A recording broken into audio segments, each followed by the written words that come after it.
अस्सलामुअलैकुम दोस्तों, क्या हाल है। उम्मीद करता हूँ कि सब दोस्त खैरियत से होंगे। नदीम वाइस चैनल में खुशामदीद। नंबर 1, गुस्ल खाने में पेशाब करने से। नंबर 2, टूटी हुई कंघी से कंघा करने से। नंबर 3, टूटा हुआ सामान इस्तेमाल करने से। नंबर 4, घर में कूड़ा करकट रखने से। नंबर 5, रिश्तेदारों से बदसलूकी करने से। नंबर 6, बाएं पैर से पैजामा पहनने से। नंबर 7, मगरिब से इशा के दरमियान सोने से। नंबर 8, मेहमान आने से नाराज़ होने से। नंबर 9, आमदनी से ज़्यादा खर्च करने से। नंबर 10, दांत से रोटी काट कर खाने से।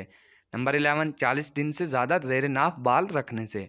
नंबर 12, दांत से नाखून काटने से। नंबर 13, खड़े खड़े पजामा पहनने से। नंबर 14, औरतों का खड़े खड़े बाल बांधने से। नंबर 15, सुबह सूरज निकलने तक सोने से। नंबर 17, बैतुल खुला में बातें करने से। नंबर 18, उल्टा सोने से। नंबर 19, कब्रिस्तान में हंसने से।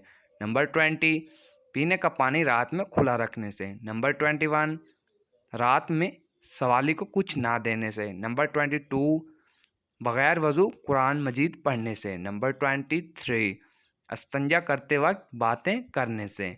नंबर 24, हाथ धोए बग़ैर खाना खाने से। नंबर 25, अपनी औलाद को कोसने से।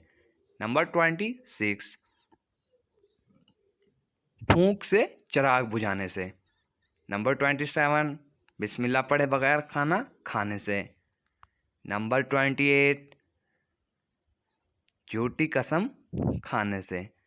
नंबर 29, जूता चप्पल उल्टा देखकर सीधा ना करने से। नंबर 30, रात को झाड़ू लगाने से। मज़ीद वीडियो के लिए मेरे चैनल को सब्सक्राइब करें।